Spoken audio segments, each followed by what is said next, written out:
Halo semuanya, bertemu kembali dengan saya Herbert Sinaga dan kita akan bersama-sama kembali melanjutkan pembahasan topik yang menarik melalui channel ini yang saya sebut dengan The Time is Near atau waktunya sudah dekat. Topik lanjutannya akan kita bahas saat ini adalah melanjutkan topik yang sebelumnya mengenai kiamat. Dan ini merupakan topik terakhir mengenai kiamat. Judul yang saya ambil adalah kapan dan bagaimana cara hari kiamat itu datang. Kita akan bahasnya kembali bersama-sama dengan satu sumber yang tidak akan pernah salah. Apa itu? Alkitab, firman Allah yang hidup. Apakah Alkitab memberikan cara yang spesifik kapan dan bagaimana hari kiamat itu datang? Ya, Alkitab dengan jelas menyatakan bahwa kiamat itu pasti akan datang. Dan itu adalah bentuk kapan dan bagaimana cara Yesus datang kembali ke dunia ini. Mari kita pelajari bersama tanda-tanda yang telah Yesus katakan mengenai kapan dan cara kedatangannya. Sebelum kita melihat dari Alkitab kapan dan bagaimana cara kedatangan Yesus yang kedua kali, ada satu pertanyaan yang sangat mendasar yang sangat penting, yaitu benarkah Yesus akan datang kembali? Ibrani 9 ayat 28 dikatakan, sesudah itu ia akan menyatakan dirinya sekali lagi tanpa menanggung dosa untuk menganugerahkan keselamatan kepada mereka yang menantikan dia. Wahyu 22 ayat 12 dikatakan, sesungguhnya aku datang segera dan aku membawa upahku untuk membalaskan kepada setiap orang menurut perbuatannya. Dan dikatakan kembali dalam Yohanes 14 ayat 3. Dan apabila aku telah pergi ke situ dan menyediakan tempat bagimu, aku akan datang kembali dan membawa kamu ke tempatku, supaya di tempat di mana aku berada, kamu pun berada. Jadi Yesus sudah berjanji bahwa dia akan datang, pasti akan datang. Untuk apa? Untuk menjemput umatnya yang setia, memberikan upah kehidupan kekal kepada mereka, membawa mereka ke tempat yang telah dia sediakan untuk mereka, dan hidup kekal bersama-sama dengan mereka. Nah, kapan Yesus akan datang? Ini satu pertanyaan yang penting sekali. Tidak ada seorang pun yang tahu waktunya kapan. Karena apa yang dikatakan dalam 1 Tesalonika 5 ayat 2, karena kamu sendiri tahu benar-benar bahwa hari Tuhan datang seperti pencuri pada malam hari. Tidak ada yang tahu kapan pencuri datang, bukan? Kalau tidak, kita tentu akan bersiap-siap. Dan ini diulangi kembali dalam Wahyu 3:3.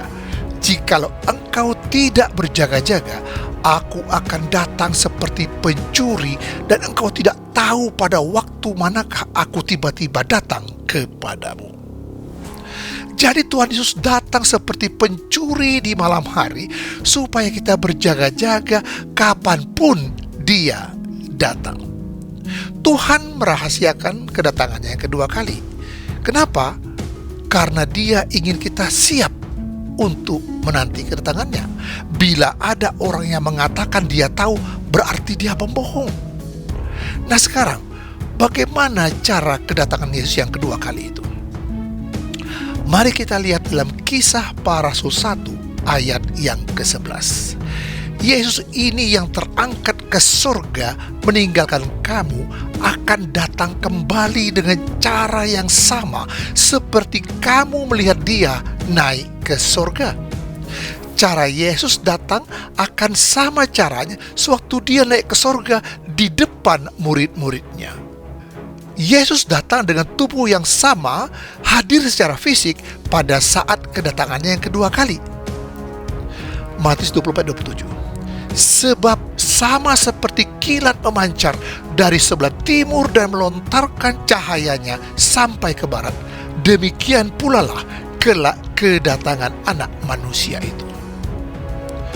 Jadi tanda yang terutama adalah adanya kilat memancar dari timur ke barat. Terlihat dengan jelas dan semua orang akan memandang kedatangannya. Tetapi ada pengajaran yang menyatakan bahwa umat Tuhan itu diangkat Tuhan secara diam-diam pada waktu kedatangannya. Apakah ini benar? Kita akan pelajari lebih lanjut ya. Ajaran ini dikenal dengan nama secret rapture atau pengangkatan rahasia. Nah, apa yang Alkitab katakan mengenai hal ini? Kita lihat dalam Ibrani 9:28. Sesudah itu ia akan menyatakan dirinya sekali lagi tanpa menanggung dosa untuk menganugerahkan keselamatan kepada mereka yang menantikan dia. Jadi Yesus akan hanya datang satu kali lagi setelah dia naik ke surga, tidak 2 atau 3 kali. Kalau pengangkatan rahasia berarti pengangkatan yang kedua, ketiga, keempat, dan seterusnya. Tetapi Alkitab dalam Ibrani 9 ayat yang ke-28, Yesus hanya datang satu kali lagi untuk mengangkat umat-umatnya ke surga. Matius 24 ayat 30 dikatakan, pada waktu itu akan tampak tanda anak manusia di langit, dan semua bangsa di bumi akan meratap, dan mereka akan melihat anak manusia itu datang di atas awan-awan di langit dengan segala kekuasaan dan kemuliaannya. Jadi ayat ini menyatakan kembali bahwa kedatangan Yesus itu penuh dengan kemegahan, bukan dengan rahasia. Semua bangsa akan melihat Yesus datang di awan-awan. Wahyu 1:7 dinyatakan, lihatlah, ia datang dengan awan-awan dan setiap mata akan melihat dia, juga mereka yang telah menikam dia, dan semua bangsa di bumi akan meratapi dia. Ya amin. Jadi semua mata akan memandang dia. Bahkan orang yang telah menikam dia, yang mungkin telah mati, akan dibangkitkan untuk melihat bagaimana kedatangan Yesus. Jadi Matius dan Yohanes bersepakat bahwa kedatangan Yesus di awan-awan akan dilihat oleh semua orang, tidak diam-diam atau rahasia-rahasia atau sembunyi-sembunyi. Dan yang paling terutama adalah semua orang akan dapat melihat dia datang, karena ada kilat yang memancar dari timur ke barat. Jadi kalau kita melihat bumi dari timur ke barat, bumi berputar, maka semua orang akan melihat kedatangan Yesus. Nah sekarang, bagaimana Tuhan Yesus menjemput umat-umatnya pada waktu dia datang? 1 Tesalonika 4 ayat 16 dan 17. Sebab pada waktu tanda diberi, yaitu pada waktu penghulu malaikat berdiri dan sangkakala Allah berbunyi, maka Tuhan sendiri akan turun dari sorga, dan mereka yang mati dalam Kristus akan lebih dahulu bangkit. Sesudah itu, kita yang hidup, yang masih tinggal, akan diangkat bersama-sama dengan mereka dalam awan menyongsong Tuhan di angkasa. Demikianlah kita akan selama-lamanya bersama-sama dengan Tuhan.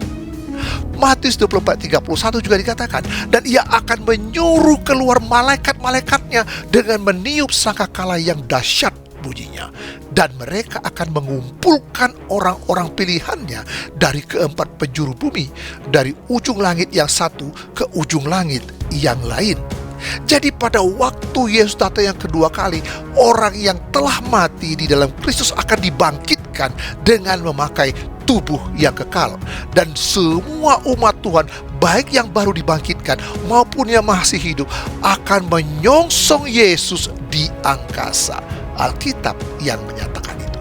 Dan setelah itu Yesus membawa umat-umatnya ke surga. Jadi kapan dan bagaimana Yesus datang yang kedua kali itu? Kedatangannya sangat rahasia, tidak seorang pun tahu. Dan kedua, tidak ada pengangkatan rahasia. Ketiga, kedatangannya terlihat oleh semua orang. Keempat, pada saat kedatangannya semua orang mendengar, karena malaikat yang beribu-ribu, mungkin berjuta-juta, meniup sangkakala. Dan yang kelima, Tuhan Yesus hadir secara fisik di awan-awan. Jadi kita sudah melihat dengan jelas bagaimana Alkitab menunjukkan kapan dan bagaimana kedatangan Yesus yang kedua kali itu. Dengan demikian kita juga tahu kita tidak akan tertipu, karena pada pelajaran yang lalu kita melihat adanya Mesias palsu yang mengaku bahwa diri mereka adalah Yesus atau nabi-nabi palsu. Ya, karena Alkitab menyatakan kedatangan Yesus tidak dilihat oleh sebagian orang, tapi oleh semua orang. Dan Alkitab juga mengatakan waktunya sudah dekat untuk Yesus menjemput kita. Waktunya sudah di ambang pintu. Dengan 3 seri video mengenai hari kiamat ini, apakah kita sudah siap bila kiamat itu datang? Atau dengan kata lain, apakah kita sudah siap menantikan kedatangan Yesus yang kedua kali di awan-awan di mana Dia akan menjemput kita? Untuk itu, kita harus mempersiapkan diri kita supaya kita selamat pada waktu hari kiamat itu. Ya. Nah, sekarang pertanyaan yang penting berikutnya adalah bagaimana kita dapat yakin pada waktu kiamat itu datang kita selamat. Kita akan lanjutkan pelajaran ini dengan video berikutnya dengan judul bagaimana agar kita selamat. Tonton terus videonya, kita akan tahu Alkitab akan menceritakan hal-hal yang menarik mengenai kejadian yang akan datang dan juga bagaimana kita bisa selamat pada saat Yesus datang kedua kali. Tuhan Yesus memberkati.